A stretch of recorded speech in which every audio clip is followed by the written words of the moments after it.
Hello and welcome. सो पिछले session में programming practice start किया और एक प्रोग्राम डिस्कस किया था that is related to the string कि आपको स्ट्रिंग दिया हुआ है और उसके परम्यूटेशंस को आपको फाइंड आउट करना था। आई होप वो सोल्यूशन समझ में आ गया होगा। आज के सेशन में जो चीज डिस्कस करने जा रहा हूँ that is very interesting problem statement and it is called ancient Chinese puzzle. Okay, इस पजल में एक्चुअली है क्या कि इसमें एक फार्म हाउस है और फार्म हाउस में कुछ चिकन्स और कुछ रैबिट्स रखे हुए हैं। अब आपको ये बताना है कि आपको कुछ इनपुट्स दिए होंगे। इनपुट्स आपको दिया गया होगा कि total number of head count और total number of leg counts. अब आपको ये बताना है कि उस फार्म हाउस में टोटल नंबर ऑफ चिकन्स कितने हैं और टोटल नंबर ऑफ रैबिट्स कितने हैं। तो ये प्रॉब्लम स्टेटमेंट है। ये प्रॉब्लम स्टेटमेंट आप यहाँ भी देख सकते हैं और ये पीडीएफ फाइल मैं गिटहब पे अपलोड कर दूंगा, ये डाउनलोड भी कर सकते हैं। सो ये देखिए, ये प्रॉब्लम स्टेटमेंट है। Write a Python program to solve classic ancient Chinese puzzle. Okay, we count 35 heads and 94 legs among the chickens and the rabbits on a farm. How many rabbits and how many chickens do we have? कुछ sample input भी दिया हुआ है और expected output यहाँ पे दिया हुआ है। तो ये सैंपल्स जो हैं हम अपने प्रोग्राम के सॉल्यूशंस में इसको एज ए इनपुट पास करके चेक करेंगे कि हमें जो एक्सपेक्टेड आउटपुट है वो मिल रहा है या नहीं मिल रहा है। ओके, सो सेशन स्टार्ट करने से पहले और प्रोग्राम देखने से पहले अगर आप इस चैनल पे नए हैं तो प्लीज सब्सक्राइब द चैनल और share the videos and like the videos. Okay, चलिए सो सोल्यूशन देखते हैं। मैंने इसका सोल्यूशन ऑलरेडी बना के रखा है ताकि आपका और हमारा टाइम वेस्ट ना हो। ओके, इसके दो सोल्यूशंस मैंने बनाए हैं, एक सिंपल सोल्यूशन है और एक उसका ऑप्टिमाइज सोल्यूशन है। ओके, सो दोनों सोल्यूशन देखेंगे। सबसे पहले फर्स्ट सोल्यूशन देखते हैं कि उसको कैसे इंप्लीमेंट किया है। Okay, so let's go on to the ID.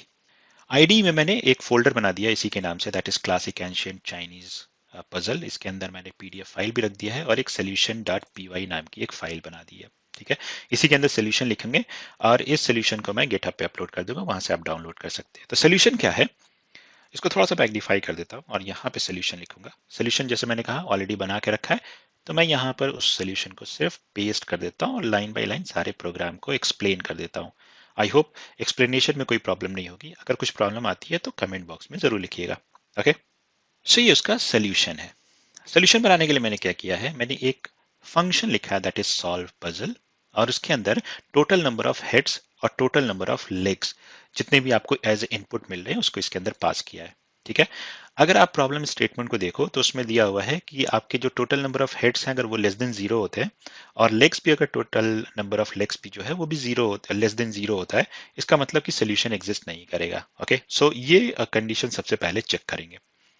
Okay, अब इसके बाद हमें जैसे मालूम है कि जो रैबिट्स होंगे और जो टोटल नंबर ऑफ चिकन्स होंगे उन्हीं के सम के equal total number of heads होगा। राइट, और जो टोटल नंबर ऑफ लेग्स होंगे वो कैसे फाइंड आउट करेंगे आप। उसका एक सिंपल सा फॉर्मूला है, वो ये है कि जो चिकन होगा उसके दो लेग्स होते हैं, तो आप टोटल नंबर ऑफ चिकन में 2 से मल्टीप्लाई कर दीजिए और टोटल नंबर ऑफ रैबिट्स जो है उसमें 4 से मल्टीप्लाई करें बिकॉज रैबिट्स हैज 4 लेग्स। आपको टोटल नंबर ऑफ लेग्स मिल जाएंगे। ये हमारी सेटिस्फाइड कंडीशन है। ओके, सबसे पहले हमें क्या करना होगा, टोटल नंबर ऑफ हेड्स निकालने होंगे कि चिकन के कितने हैं और रैबिट के कितने हैं, उसके बाद इस कंडीशन को चेक करेंगे। ठीक है, अब मैंने क्या किया, मैंने यहाँ पे लूप लगा दिया है। लूप जो टोटल नंबर ऑफ हेड्स हैं उसके total number of times execute होगा। अब इसमें क्या करेंगे, वन बाय वन हम जीरो से स्टार्ट करेंगे। ये अज्यूम करते हैं कि जीरो रैबिट है। ओके, अगर जीरो रैबिट होगा तो टोटल नंबर ऑफ चिकन्स कितने हो जाएंगे, जो टोटल नंबर ऑफ हेड्स है माइनस कर दीजिए उसमें से रैबिट को, टोटल नंबर ऑफ चिकन्स आपको मिल जाएगा। राइट, तो यहाँ पर मैंने जो लूप एग्जीक्यूट कराया है वो total number of heads plus one कराया है, क्योंकि रेंज हमें मालूम है कि अगर 0 to 10 देते हैं, अगर आप टोटल नंबर ऑफ साइज 10 देंगे तो इसका मतलब होता है कि वो सिर्फ 9 तक जाता है। लेकिन हमारे पास तो ऐसा है नहीं, इसे हमें टोटल नंबर ऑफ हेड्स तक चलाना है, तो यहाँ पर हेड में प्लस वन कर दिया है। ठीक है, अब चिकन के काउंट को अगर निकालना हो तो कैसे निकालेंगे, जो टोटल नंबर ऑफ रैबिट है ओके उसको हेड में से माइनस कर दीजिए, टोटल नंबर ऑफ चिकन्स मिल जाएंगे। अब ये कंडीशन सेटिस्फाई होनी चाहिए। राइट, तो यहाँ पे एक कंडीशन लिखा दैट इज व्हाट, कि अगर 2 इंटू चिकन यानी कि total number of chicken legs plus total number of rabbit legs is equal to the given legs, तो ये मेरा सोल्यूशन हो गया। राइट, हमें सोल्यूशन मिल गया। अब सोल्यूशन मिल गया तो चिकन को प्रिंट करा दिए, रैबिट को प्रिंट करा दीजिए। और यहां से रिटर्न कर जाइए। यहां से रिटर्न होने का मतलब है कि अब आगे मुझे इस लूप को एग्जीक्यूट करने की जरूरत नहीं है। लेकिन एक चीज और है, और वो क्या है कि ऐसा भी हो सकता है कि आप टोटल नंबर ऑफ हेड्स जो है वो आप निकाल लीजिए, बट जब आप इसकी काउंटिंग निकालेंगे तो टोटल नंबर ऑफ लेग्स के इक्वल ना हो रहा हो। ये भी एक कंडीशन है जो हो सकती है। तो अगर मान लो ये लूप पूरा एग्जीक्यूट होकर फिनिश हो गया, फिर भी सोल्यूशन नहीं मिला, तो उस केस में एक और प्रिंट स्टेटमेंट लिख दिया, that is there is no solution. Okay, अब इस प्रोग्राम को आप जो इनपुट्स दिए गए हैं उसको पास करके रन करके चेक कीजिए। तो मैंने लिखा सॉल्व पजल। पहला इनपुट था total number of heads 150 and then total number of legs are 400। तो एक्सपेक्टेड आउटपुट था कि 100 और 50 आना चाहिए। ठीक है, अभी रन करके देखेंगे ये आ रहा है या नहीं आ रहा है। फिर हेड्स की काउंट निकाल दिया हुआ है, फिर लेग्स के काउंट दिया हुआ है। इसका आउटपुट आना चाहिए नो सोल्यूशन। ओके, सिमिलरली ये दोनों इनपुट दिए हुए हैं। अगर मैं इस प्रोग्राम को रन करता हूँ, okay, then you can see we are getting the solution. Okay, so बहुत सिंपल था। बस आपको ये पता करना था कि जो टोटल नंबर ऑफ रैबिट्स हैं उसके corresponding total number of chickens क्या होंगे, और जो सेटिस्फाइड कंडीशन होगी वो क्या होगी। सेटिस्फाइड कंडीशन ये होगी, right, that 2 into total number of chickens plus 4 into total number of rabbits is equal to total number of legs. That's it. यही हमारा लॉजिक है पूरे प्रोग्राम में। अब इस प्रोग्राम को अगर देखो तो इस प्रोग्राम को और ऑप्टिमाइज किया जा सकता है। उसको कैसे करेंगे अभी देखते हैं आगे। ठीक है, तो यहां पर अगर इसका टाइम कॉम्प्लेक्सिटी अगर आप कैलकुलेट करें तो आपको time complexity order of total number of heads मिलेगा। ठीक है, जितने भी नंबर ऑफ हेड्स होंगे उतने टाइम ऑफ ये लूप चलेगा। So time complexity is order of total number of heads. Space complexity is order of 1। Okay, so there is no problem. अगर इसको ऑप्टिमाइज करें तो इसको ऑप्टिमाइज करके इसको ऑर्डर ऑफ 1 में भी एग्जीक्यूट कर सकते हैं। ठीक है, सो ऑप्टिमाइज सोल्यूशन कैसे फाइंड आउट करेंगे। ऑप्टिमाइज सोल्यूशन लिखने से पहले मैं इसको कमेंट कर देता हूँ। ओके, ताकि ये आपके सोल्यूशन में रहेगा, आप इसको डाउनलोड कर लीजिएगा और अपने प्रोग्राम अपने सिस्टम में इसको रन करके चेक कर लीजिएगा। सी, मैंने एक इक्वेशन बनाया है और उसको सॉल्व किया है और उसी इक्वेशन के बेसिस पर ऑप्टिमाइज सोल्यूशन फाइंड आउट किया है। ठीक है, तो कैसे करेंगे। तो यहां पर एक इक्वेशन बना दिया, दैट इज मैंने अज्यूम कर लिया that C we be the number of chickens और आर जो है वो टोटल नंबर ऑफ रैबिट्स को रिप्रेजेंट कर रहा है। तो यह तो हमें पता ही है कि C plus R is equal to heads हो गए, total number of chickens total number of rabbits is equal to total number of heads.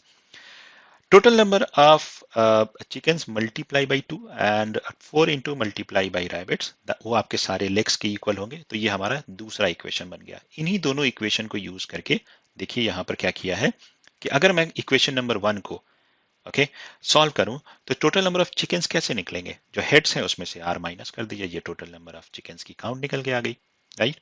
अब इसी को, ये सी की वैल्यू है, इसको क्या करो इक्वेशन नंबर 2 में सब्स्टिट्यूट कर दो। सब्स्टिट्यूट करने के बाद आपको आर की वैल्यू मिल जाएगी। अब ये पूरा इक्वेशन यहां से यहां तक सॉल्व किया है, अब आप इसको रीड कर लीजिएगा। ठीक है, आर की वैल्यू क्या मिलेगी, that is R is equal to legs minus 2 heads divided by 2। इसी इक्वेशन को यूज करके टोटल नंबर ऑफ रैबिट्स निकालेंगे। और अगर आपको टोटल नंबर ऑफ रैबिट्स मिल गए तो क्या टोटल नंबर ऑफ चिकन्स नहीं निकाल सकते हैं, ऑब्वियसली निकाल सकते हैं। तो टोटल नंबर ऑफ चिकन्स यहां से मिल जाएगा। ओके, सो यहां से आपको total number of chickens total number of rabbits मिल गई, यही आपका सोल्यूशन है। ओके, तो चलिए इसको प्रोग्राम में इंप्लीमेंट करके देखते हैं। सो सोल्यूशन मैंने जैसे कहा था कि ऑलरेडी मैंने बना के रखा है, तो उसको मैं आपको दिखाता हूं। सो सी, दिस इज ऑप्टिमाइज सोल्यूशन। अब ऑप्टिमाइज कैसे है, मैंने मेथड का नाम यानी फंक्शन का नाम सेम रखा है, टोटल नंबर ऑफ हेड्स पास कर रहा हूँ, टोटल नंबर ऑफ लेग्स भी पास कर रहा हूँ उसके अंदर। अब आपको सबसे पहले ये कंडीशन चेक करनी होगी कि जहां पे सोल्यूशन इम्पॉसिबल है। सोल्यूशन इम्पॉसिबल की क्या क्या कंडीशन हो सकते हैं कि अगर leg mod 2 is not equal to 0 और heads less than equal to 0 और legs less than equal to 0 और leg divide is less than equal to 2 into heads और legs are greater than 4 into heads, right. तो chickens के लिए check कर लिया और यहाँ पे आपके रैबिट के लिए चेक कर लिया। तो ये कंडीशन है जहां पे आपके सोल्यूशन इम्पॉसिबल है, राइट। अब जब अगर ऐसी कोई कंडीशन सेटिस्फाई कर जाती है तो लिख देंगे कि there is no solution. Okay, अगर ये कंडीशन सेटिस्फाई नहीं होती है तो आप आ जाएंगे अपने कैलकुलेशन पे। कैलकुलेशन कैसे करेंगे, अभी मैंने फॉर्मूला निकाला था, total number of rabbit is equal to legs minus 2 into total number of heads divided by 2, right. अभी ये फॉर्मूला निकाला है। अब यहाँ से रैबिट आपका निकल के आ गया। अब रैबिट अगर आ गया तो चिकन्स की काउंट कैसे निकालेंगे, टोटल नंबर ऑफ हेड्स में से रैबिट को माइनस कर दीजिए, आपका टोटल नंबर ऑफ चिकन निकल गया। अब एक कंडीशन और चेक कर लेते हैं कि यहाँ पर जो रैबिट और चिकन के काउंट निकल के आए हैं ये greater than equal to 0 and chicken is greater than equal to 0। अगर ये कंडीशन सेटिस्फाई करती है ओके देन हम प्रिंट करेंगे चिकन और रैबिट की वैल्यू। ओके एल्स यहाँ पे प्रिंट कर देंगे देयर इज नो सोल्यूशन। अब यहाँ पे देखो कोई भी लूप एग्जीक्यूट नहीं हो रहा है, सो ऑब्वियसली लूप एग्जीक्यूट नहीं हो रहा है तो ये सोल्यूशन ऑप्टिमाइज है and that is order of 1।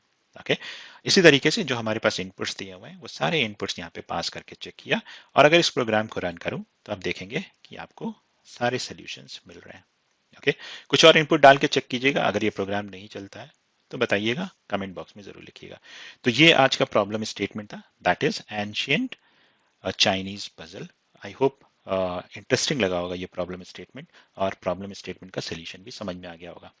और ऐसे ही और भी बहुत सारे सोल्यूशंस आगे डिस्कस करूंगा, बहुत इंटरेस्टिंग सोल्यूशंस और प्रॉब्लम्स स्टेटमेंट्स मैंने सॉर्ट आउट करके रखा हुआ है, उसको डिस्कस करूंगा। ओके सो अगर आप इस चैनल पे नहीं हैं तो प्लीज सब्सक्राइब द चैनल ताकि आपको नोटिफिकेशंस मिलते रहें और वीडियोस को लाइक कीजिए, शेयर कीजिए। ओके चलिए मिलते हैं नेक्स्ट वीडियो में कुछ और नए प्रॉब्लम स्टेटमेंट के साथ। Thank you for watching, bye bye everyone.